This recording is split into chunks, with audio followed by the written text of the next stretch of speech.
jawabnya dia terakhir karena kayaknya itu materinya saling berkaitan. Jadi sudah banyak sekali disampaikan oleh Bu Dekan. Saya hanya ingin menambahkan soal teknis, tapi soal teknis ini kadang-kadang penting sekali dan itu menjadi pertanyaan, dan juga kadang-kadang di lapangan itu tidak sederhana yang kita bayangkan.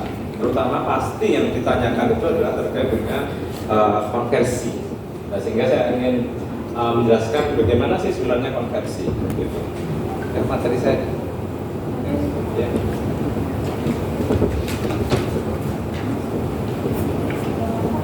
Itu aja.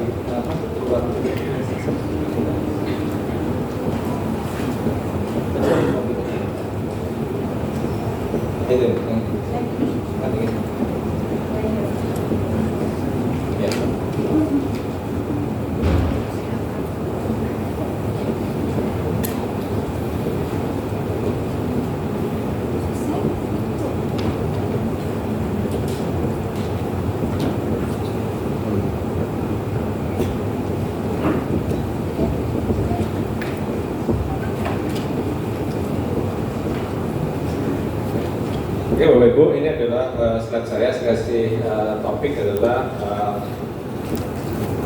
penyusunan kurikulum yang adaptif pada program MBKM. Memang Bapak Ibu, untuk kelancaran kegiatan MBKM itu memang dibutuhkan kurikulum yang adaptif. Apakah tanpa kurikulum yang adaptif kita bisa jalan? Bisa saja, cuma lebih rumit di lapangan. Tetapi supaya untuk memudahkan Bapak Ibu nanti terkait dengan implementasi MBKM, memang kita perlu mendesain yang namanya adalah kurikulumnya.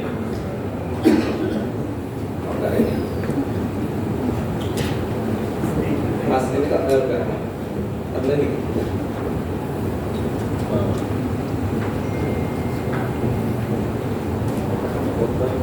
Ini kenapa ya?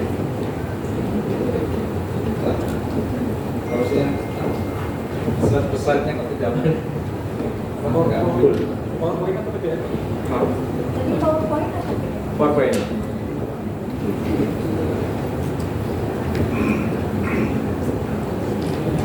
Jaraknya itu lah. Oke, saya lanjutkan. Ini tidak usah saya ulang, tadi sudah sampaikan oleh Bu Dekan. Ini juga, ini tidak usah saya ulang gitu. Terus ini Bapak Ibu, sebenarnya MBKM itu apa? Sebenarnya MBKM itu sebenarnya ditekankan kepada ini pengalaman belajar di luar prodi. Jadi sebenarnya secara sistem akademik itu sebenarnya tidak ada masalah. Cuma yang membedakan adalah proses belajar dia itu dilakukan di luar prodi saja. Ya.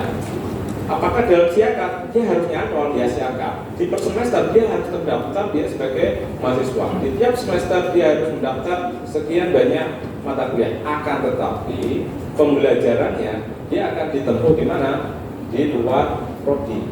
Dalam bentuk apa? Tidak harus dalam bentuk tatap muka atau perkuliahan secara konvensional. Makanya nanti akan ada sekian banyak skema MBKM. Dia bisa-bisa saja tadi mengambil studi independen, dia bisa saja misalkan tugas kemanusiaan, magang dan yang lainnya. Ya, jadi ditekankan di sini adalah apa? Pengalaman apa? Belajar. Jadi pengalaman belajar ini menjadi sangat menarik bagi mahasiswa, yang saya katakan, karena itu pasti akan memberikan nilai positif bagi mahasiswa. Bagaimana mahasiswa akan memperoleh pengalaman-pengalaman belajar yang itu bisa diterima di suatu prodi. Ya. Kegiatan MBKM yang sederhana itu misalkan pertukaran mahasiswa itu juga bisa memberikan pengalaman belajar yang menarik bagi mahasiswa, karena misalkan mahasiswa dari PT A akan belajar ke dosen yang ahli di PT B, itu kan pengalaman juga yang menarik dan dia akan bisa belajar banyak hal saya kira. Termasuk juga Bapak Ibu, yang paling utama itu adalah ini, menambah yang namanya adalah profil tambahan lulusan. Jadi Bapak Ibu tatkala merumuskan kurikulum, pasti langkah awalnya adalah sebenarnya kurikulum kita itu didesain untuk menjadikan mahasiswa itu menjadi apa gitu. Pasti itu menjadi apa? Kalau misalkan pendidikan pasti menjadi guru, itu adalah profil utamanya.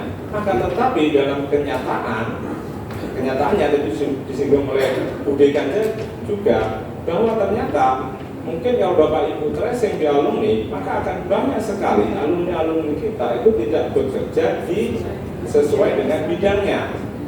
Atau kalau dia sesuai bidangnya, kadang-kadang persaingan di situ terlampau apa? Ketat, gitu. Atau bahkan tidak ada kan gitu. Nah, berarti kita harus menciptakan namanya adalah apa? Profil apa? Tambahan. Tadi disebutkan oleh Bu Dekan yang namanya MUA. Tapi juga saya juga sebelum berangkat ke sini muji.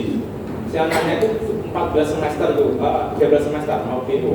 Ternyata setelah saya tanya kesibukanmu apa ini? Kok bisa telah ujian skripsi ini sampai semester 13? Dia menjadi hair stylist gitu. Gitu. Itu padahal mahasiswa kimia gitu. Jadi apa? Hair stylist. Biasa bilang, oke lah kamu nanti bisa meneruskan menjadi hair stylist, tapi yang penting kamu lulus dulu ya, supaya tidak meresahkan orang tua. Nah, kan kadang-kadang banyak kejadiannya kan begitu kan, pasti banyak sekali. Dan itu sebenarnya tadi exit strategi atau jalan keluar bagi bapak ibu yang tadi yang kalau seorang orang tua memuliakan anaknya ke perguruan tinggi pastikan ingin bekerja kan gitu. Tetapi kalau bapak ibu menyediakan mendesain kurikulum yang menyediakan profil-profil tambahan, saya kira itu menjadi jalan yang menarik bagi suatu program studi untuk sustainability. Ya. Terus yang berikutnya juga bisa memperkuat jejaring mahasiswa tadi. Setelah lulus, kadang-kadang dia bisa bergabung dan seterusnya. Segera tadi tidak usah saya ulang. Ini adalah skema MBKM ya, tidak usah saya ulang, tadi disampaikan oleh Bu Dekan. Nah, ini Bapak Ibu, yang namanya MBKM itu memang dua secara teknis di lapangan itu harus kita selesaikan. Yang pertama adalah kita mendesain yang namanya adalah kurikulum yang adaptif. Ini apa? Yang intinya adalah ini, mata kuliah MBKM. Kita harus mendefinisikan mata kuliah apa yang nanti kita MBKM-kan, beserta juga adalah sembarang mata kuliah. Itu pasti diskursusnya panjang itu, di prodi. Karena kadang-kadang ada juga yang ini tidak rela, mata kuliah ini nggak bisa ini ditempuh di luar, pasti begitu. Makanya itu memang harus diselesaikan di dalam prodi. Mana mata kuliah itu yang bisa di MBKMK. Ya, nah nanti itu akan ada dalam strategi yang namanya adalah sebarang mata kuliah.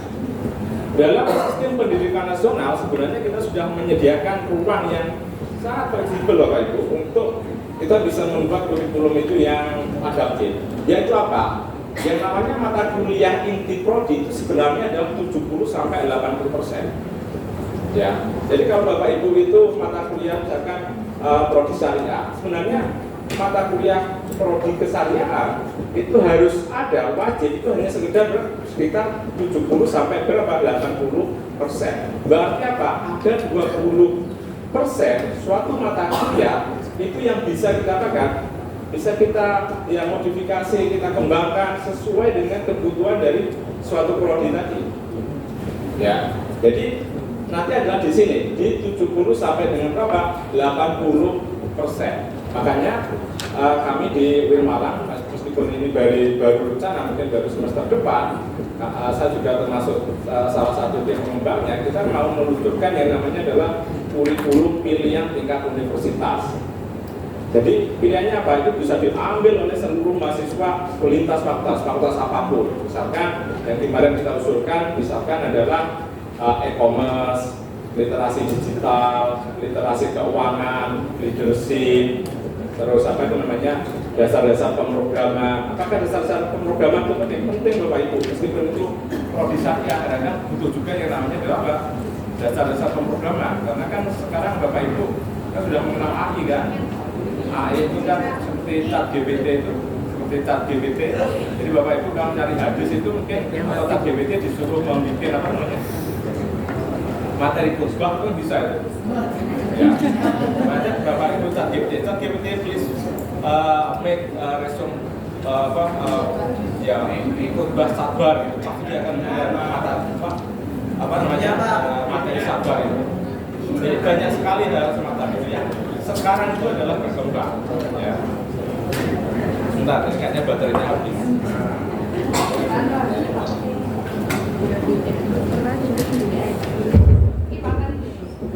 Ya, baterainya habis.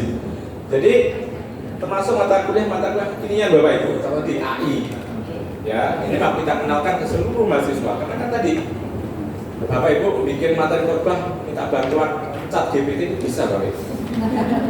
Ya, saya pernah minta bantuan ChatGPT tolong buatkan puisi tentang Ken Arok, saya bilang gitu. Bikinkan itu tentang Ken Arok. Saya iseng-iseng gitu. Itu bisa. Ya. Dan juga misalkan terkait dengan e-commerce, kan banyak yang menjadi wirausaha jualan pepaya. Kita fasilitasi semua itu. Dan ini mau kita gulirkan menjadi mata kuliah pilihan tingkat universitas. Sampai ke leadership itu nanti bahkan rencananya misalkan anak-anak yang BEM itu, yang politikus, calon-calon politikus itu, tatkala dia menjadi ketua BEM, dia bisa langsung konversi menjadi mata kuliah yang namanya adalah leadership. Ya, jadi kita ada keleluasan, ada peluang di sini karena 70-80%. Terus yang berikutnya nanti adalah terkait dengan sebaran mata kuliah. Ini penting Bapak Ibu, tadi pasti akan ada diskursus yang sangat intens itu di prodi. Ya, tetapi sebenarnya sederhananya adalah kita bisa membuat sederhana gini. Mata kuliah yang sifatnya itu adalah wajib, tidak bisa diotak-atik, taruh di semester awal-awal. Itu aja. Taruh di semester berapa? 1, 2, 3, 4 atau maksimal 5. Setelah itu semester 6, 7, 8 dia bisa ber-MBKM mengambil mata kuliah apapun. Pasti itu tidak memgoyahkan yang namanya adalah profil inti dari suatu prodi. Gitu. Nah, jadi memang itu harus didiskusikan terkait dengan yang namanya adalah sebaran mata kuliah.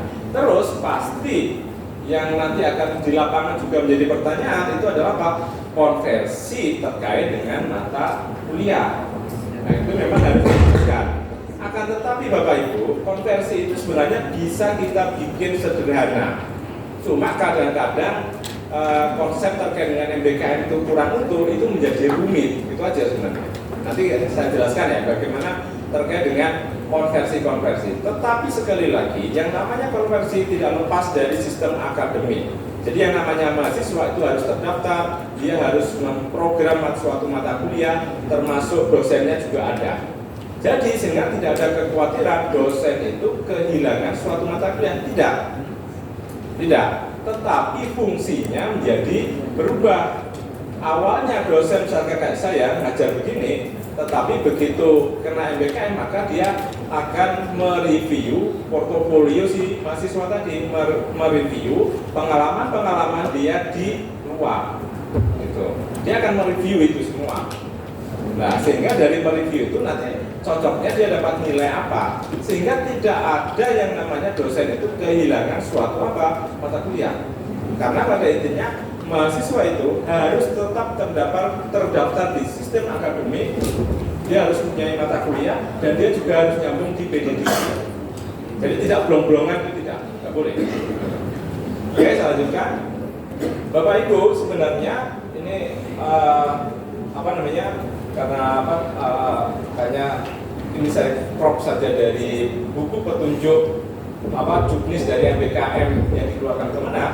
Sebenarnya Kemenak di juknis ini Bapak Ibu, di juknis terkait dengan kurikulum, juknis MBKM itu ada desain kurikulum yang bisa dikembangkan lah. Contohnya di sini adalah model blok. Jadi model blok ini Bapak Ibu. Jadi di sini misalkan semester 1, semester 2 ini mata kuliah wajib universitas dan keprodian. Jadi ditempuh di semester 1, dari semester kedua, termasuk juga mata kuliah inti di keprodian. Ini di semester 1, 2, 3. Terus nanti ada sebaran di semester 4 itu adalah mata kuliah di luar prodi tapi di dalam PT.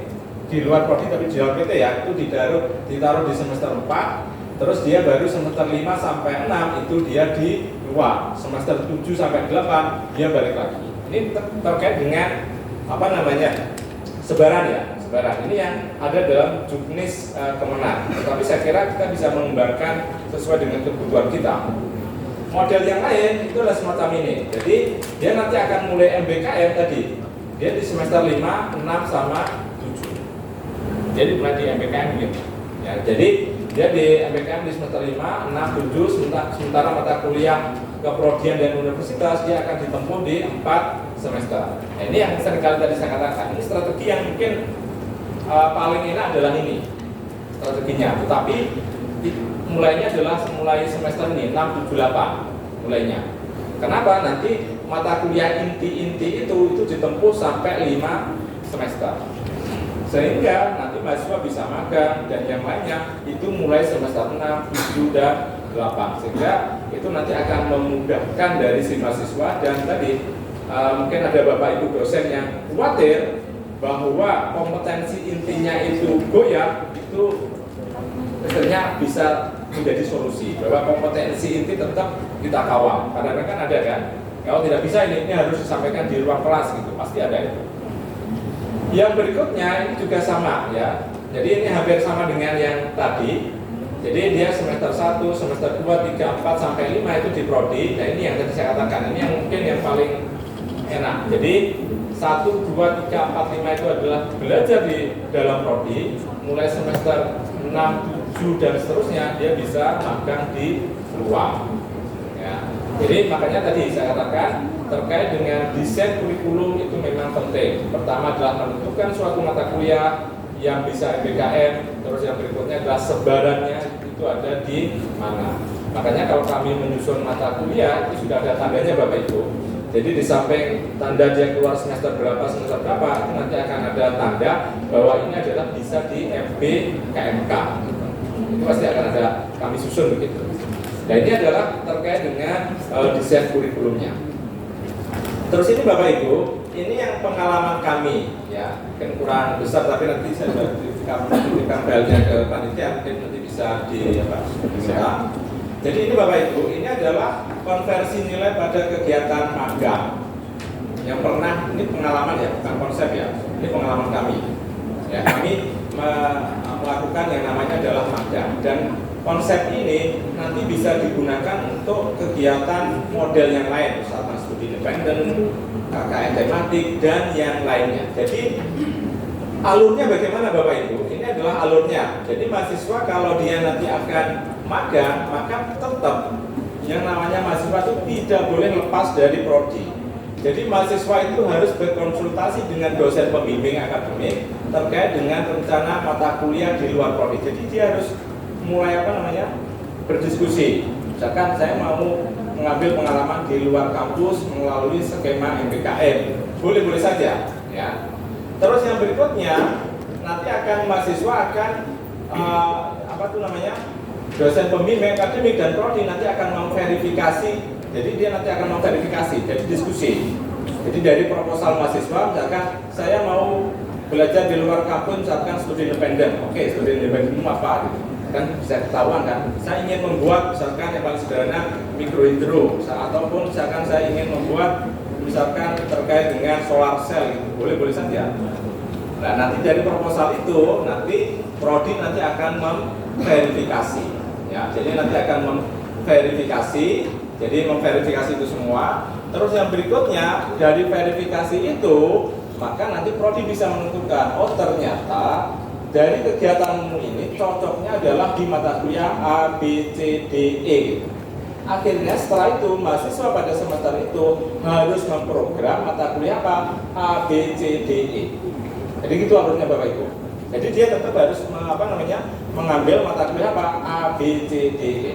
Terus yang berikutnya setelah dia memprogram maka satu semester itu dia melakukan yang namanya adalah apa? Studi independen. Setelah dia studi independen ataupun yang lain, entah itu magang dan yang lainnya, maka hasilnya itu nanti dikembalikan lagi ke prodi sama dosen pembimbing untuk mereview. Hasilnya bagaimana? Misalkan dia sampai ke lapangan lihat dan seterusnya, oh ternyata kamu nilainya adalah ini. Setelah itu dia akan dapat apa? Nilai. Dari dapat nilai itu diinput ke siapa? Jadi tetap harus nyantol di mana? Di siakap dan nyantol di dosen pembimbing akademik dan dosen mata kuliah. Jadi tetap saja tidak mengurangi itu. Nah, ini adalah kalau contoh adalah pertukaran mahasiswa yang mengambil mata kuliah di PT Mitra Bapak Ibu. Itu sebenarnya kami sebut sebagai outbound. Jadi ada outbound, ada inbound. Kalau mahasiswa kami mengambil mata kuliah di luar, maka kita sebut dia sebagai apa? Outbound. Kalau ini mudah sebenarnya, tetapi ya kadang-kadang juga tidak mudah juga. Jadi pertama adalah kita harus menyelaraskan yang namanya adalah mata kuliah di sini. Jadi kalau Bapak Ibu misalkan membuat MOU antar universitas, maka yang kalau misalkan mau mengadakan kuliah kegiatan MBKM pertukaran pelajar, maka langkah pertama adalah harus menyelaraskan yang namanya adalah kurikulum. Ya, kurikulum. Ya, jadi nanti akan ada padanannya. Kurikulum A, mata kuliah A nanti padanannya 1, mata kurikulum B padanannya 2 dan seterusnya. Langkahnya bagaimana? Sama Bapak Ibu. Si mahasiswa itu harus memprogram di siakatnya di sistem akademik universitas itu mata kuliah di tekuk A, B, C, D. Ya, A, B, C, D. Tetapi dia nanti akan mengambil kuliahnya di PT Mitra. Jadi dia tetap terdaftar di sini, tetapi dia nanti akan mendaftar mata kuliah di PT Mitra. Nah, terus PT Mitra bagaimana? Biasanya kalau di kami, kalau misalkan ada mahasiswa yang masuk ke kami, maka dia akan mempunyai sistem akademik, dia mempunyai NIM juga, dan dia juga akan bisa mengakses yang lainnya juga. Jadi nanti PT Mitra nanti akan mempunyai, jadi mahasiswa ini nanti akan masuk ke sistem siakatnya PT Mitra ini. Dia akan masuk. Dan nanti kalaupun sudah dia dapat nilai, suatu mahasiswa itu dapat nilai, maka nilai itu nanti akan dikirim ke sini dan nanti tinggal masuk ke diinputkan. Jadi tetap tidak boleh terlepas dari siakat, karena kita hubungannya dengan PD Dikti. Kalau tidak terdaftar, maka dia di PD Dikti dianggap sebagai mahasiswa yang tidak aktif, dan itu bermasalah. Makanya dia tetap harus mendaftar di sini. Nah, ini kalau misalkan mahasiswa yang kami ngambil di luar. Tetapi tadi Bapak Ibu ya, intinya ini nanti harus ada yang namanya adalah keselarasan dari kurikulum. Kalau kita mengambil model pertukaran mahasiswa. Nah, ini sama, ini kebalikan. Jadi kebalikannya itu adalah inbound. Kalau kebalikan dari inbound sama sebenarnya Bapak Ibu. Jadi mahasiswa luar itu pasti akan menyelaraskan kurikulum yang kita punya, sama. Jadi prosesnya dibalik. Ya, kalau ada mahasiswa luar masuk ke kami, maka kalau kami itu pasti akan membuat dia mengeluarkan dia NIM, terus dia masukkan ke siakat suatu mata kuliah, terus dia bisa mengakses e-learning kami. Itu kalau dia bisa masuk ke kami, ya. Terus nanti di akhir perkuliahan dia akan ujian dan kami akan mengeluarkan KHS, dan KHS itu nanti akan kita kirim itu ke PT Mitra, dan PT Mitra tinggal memasukkan nilai yang diperoleh di sistem akademik mereka. Ya. Dan kami pun sebenarnya ada program MBKM itu yang istilahnya adalah internal kami, dan itu terbuka diakses oleh universitas-universitas yang lain. Tapi memang syaratnya itu harus MOU Bapak Ibu. Jadi memang ya mungkin bisa menghubungi pimpinan kami kalau misalkan mau bisa mengakses program atau mata kuliah ditawarkan MBKM di kami. Jadi memang kebutuhan utamanya memang MOU. Nah, ini Bapak Ibu, ini kalau tadi ini yang magang, tapi saya kira tadi sudah saya jelaskan. Nah, ini Bapak Ibu, kalau tadi ini yang gampangannya kalau ini adalah magang pada suatu instansi. Magang suatu instansi itu Bapak Ibu, contohnya di BRIN. BRIN itu banyak membuka program magang bagi mahasiswa. Tetapi jangan dibayangkan BRIN itu eksak ya Bapak Ibu ya. Saya ngobrol ke banyak orang BRIN itu juga punya pusat-pusat kajian ilmu sosial atau agama. Dia punya pusat-pusat penelitian itu. Tetapi tadi syarat utamanya adalah Bapak Ibu harus punya MOU antara universitas dengan BRIN. Kalau punya itu, maka Bapak Ibu enak. Jadi bisa mengakses, mengirimkan mahasiswa ke pusat-pusat penelitian itu, bisa belajar sampai ke skripsi dan seterusnya. Tapi kata kuncinya adalah tadi MOU. Jadi kalau misalkan ini suatu instansi Bapak Ibu, contohnya adalah BRIN itu juga ataupun instansi yang lain, maka dia akan punya suatu kajian-kajian Bapak Ibu. Dia punya kajian A, B, C, D, E dan seterusnya itu. Nah disitulah maka langkah awalnya adalah bagaimana kajian-kajian itu nanti bisa masuk ke sini, ke mata kuliah ini. Nah, itu prosesnya bagaimana? Ya diskusi di awal itu.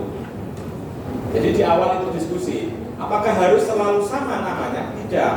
Kadang-kadang BRIN itu misalkan namanya X. Oh ternyata kita lihat X-nya itu cocok dengan mata kuliah di saya misalkan B. Ya nggak apa-apa. Berarti nanti setelah keluar nilai X, dia akan masuk ke nilai B.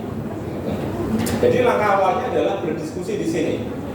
Ya, setelah diskusinya ketemu, maka tatkala ada mahasiswa itu nanti berangkat, maka mahasiswa itu tetap dia disiapkan harus memprogram mata kuliah apa A, B, C, D. Terus tatkala dia hibrid, maka dia akan beraktivitas sesuai dengan program yang ditawarkan oleh BRIN ataupun perusahaan-perusahaan. Itu kadang-kadang ada Bapak Ibu, perusahaan-perusahaan itu misalkan setahu saya misalkan PT Pos, bank itu dia punya list-listnya itu. Ya, punya list-listnya terkait dengan kayak program-program dia belajar begini. Nah, itu nanti kita cocokkan saja di sini. Apakah dia cocok atau enggak? Nah, itu ini memang harus tadi kata kuncinya tadi kita harus mendesain dari awal tadi Bapak Ibu. Mendesain yang namanya adalah apa? Mata kuliah yang adaptif tadi. Makanya tadi misalkan ada 20% yang kita bisa desain untuk mengakomodir PKM, saya kira jadi bagus. Contohnya yang seringkali mungkin Bapak Ibu atau punya pengalaman nggak, misalkan ada mahasiswa, saya ingin ikut pejuang muda kementerian apa gitu. Itu kan ada kan Bapak Ibu kan? Ada itu pasti, tiap tahun dikeluarkan. Nah itu kan ada mata kuliahnya A, B, C, D, E dan seterusnya itu. Dan kadang-kadang kegiatannya itu nanti dia tidak nyambung di kurikulum kita. Nah langkahnya bagaimana tadi? Kita bisa mendesain 20% itu mata kuliah itu yang kira-kira bisa menampung banyak kegiatan itu. Makanya kalau kami di Bimala mau meluncurkan yang namanya adalah mata kuliah pilihan di tingkat universitas. Ya ada manajemen, ada literasi digital, nanti ada kemampuan organisasi dan seterusnya. Sehingga kalau ada mahasiswa saintek ikut Indonesia mengajar misalkan, kita bisa masukkan ke sini dia. Nah, mata kuliah pilihan karena salah satu mata kuliah pilihan universitas yang kami ingin munculkan itu salah satunya adalah dasar-dasar ilmu pedagogi. Kenapa? Ternyata dengan lulusan itu ya apapun bidang ilmunya menjadi apa? Guru gitu. Nah, sehingga kita akan munculkan yang namanya adalah mata kuliah pilihan dasar-dasar ilmu pedagogi. Nah, jadi itu memang tadi kuliah di awal tadi bukan mata kuliah PKM beserta sebarannya. Nah, ini adalah contoh kalau di Merpati Bapak Ibu. Jadi sekali lagi Merpati itu dikembangkan dari forum Dekan Saintek yang ketuanya Bu Dekan Sriadini ini. Awalnya adalah namanya Permata, itu kita bikin suatu platform yang itu bisa mengakomodir perkuliahan lintas universitas Fakultas Saintek seluruh Indonesia. Tetapi itu memang dasarnya MOU ya Bapak Ibu ya. Karena kita lakukan bersama-sama sehingga nanti tiap prodi nanti akan bisa menawarkan suatu mata kuliah dan itu bisa diakses oleh semuanya. Terus pembelajarannya bagaimana? Kalau dulu zaman COVID semuanya adalah serba Zoom. Kalau sekarang ya sama juga masih apa? Zoom. Karena ngambilnya kalau bahasa saya adalah eceran. Eceran itu dia bisa ngambil 2 mata kuliah di 2 SKS di perguruan misalkan di Malang, 2 SKS di UIN Bandung dan seterusnya. Jadi kita memanfaatkan teknologi ini. Dan mata kuliahnya apa? Itu banyak prodi nanti akan menawarkan kayak gini tidak kelihatan. Jadi banyak prodi nanti akan menawarkan mata kuliah dan mahasiswa di forum Dekan Saintek itu nanti bisa mengakses suatu mata kuliah di suatu PT dan nanti pembelajarannya memang masih diselenggarakan dengan Zoom. Dan tadi disampaikan oleh Bu Dekan, kita masih mengusahakan nanti bisa MOSMA dalam negeri. Jadi MOSMA dalam negeri itu adalah mahasiswa misalkan di suatu PTA yang bisa menempuh 1 semester di PT B dengan beasiswa dari Kemenang. Ini masih kayaknya sudah disusun oleh Pak Pakil. Nanti sudah tanyakan ke Pak Pakil. Moga-moga bisa diluncurkan di semester depan dan mahasiswa Bapak Ibu bisa berpartisipasi sehingga bisa belajar 1 semester itu di PT yang lain.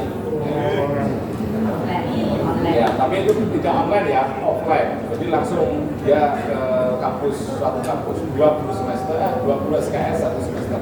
Gitu. Nah ini adalah yang kelihatan di Bapak Ibu ya. Ini nanti list-listnya Merpati. Saya kira nanti besok dijelaskan sama Pak Aris ya. Ya. Tapi kalau ini harus masuk ke loginnya itu, ke login administrator. Itu jadi ada kita punya platform. Nah, nanti kalau Bapak Ibu misalkan ingin ya gabung di Merpati ya memanfaatkan platform Merpati nanti sampaikan saja ke Pak Pakil. Tetapi tadi apakah nanti misalkan saya kira tadi ide Budekan juga bagus, jadi yang penting jalan dulu, dimulai mungkin tadi membuat kesepakatan antar Kopertais ini untuk menyelenggarakan MBKM secara bersama-sama. Tapi itu memang harus harus ada MOU Bapak Ibu. Ya. Jadi harus ada MOU. Kalau tidak ada MOU memang itu tidak bisa, karena dasarnya memang harus MOU. Terus nanti kalau misalkan Bapak Ibu bisa ingin mengakses tadi misalkan kuliah di Malang dan yang lainnya yang ada di Merpati, saya kira itu memang langkah pertamanya memang harus ada MOU. Memang itu kebutuhan utama dari MBKM itu adalah MOU, termasuk juga mengakses mata kuliah di suatu prodi atau suatu PT, itu memang harus ada namanya adalah MOU. Nah itu Bapak Ibu mungkin yang perlu saya sampaikan, tapi kayaknya Merpati itu nanti besok disampaikan oleh Pak Haris detailnya. Coba kita ke slide saya sebentar, yang terakhir. Oh ya, kita ke slide saya dulu sebentar, satu terakhir. Mungkin begini Bapak Ibu, ini yang mungkin tadi saya sampaikan yang paling akhir. Coba yang paling akhir aja. Nah, coba ini.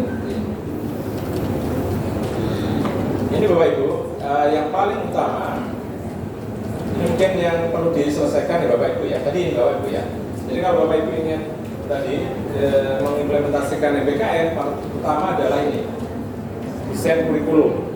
Ya, desain kurikulum itu harus ditata benar tadi. Yang berikutnya adalah aturan konversi. Yang berikutnya adalah MOU. Ya, MOU. Nah, kadang-kadang dalam MOU itu ada namanya pembiayaan. Syukur-syukur kalau bisa sama-sama gratis. Ya, syukur-syukur kalau bisa gratis. Tapi kadang-kadang ada yang bisa gratis. Ya.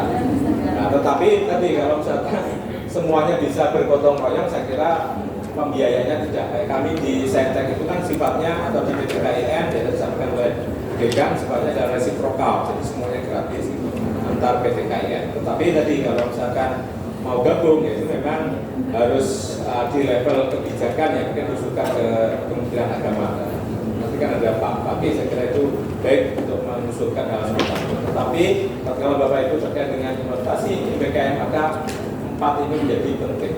Desain kurikulum, aturan konversi, MOU, dan juga yang terakhir adalah pembiayaan. Saya kira itu mungkin dari sedikit materi dari saya terkait dengan teknis kegiatan dari MBKM.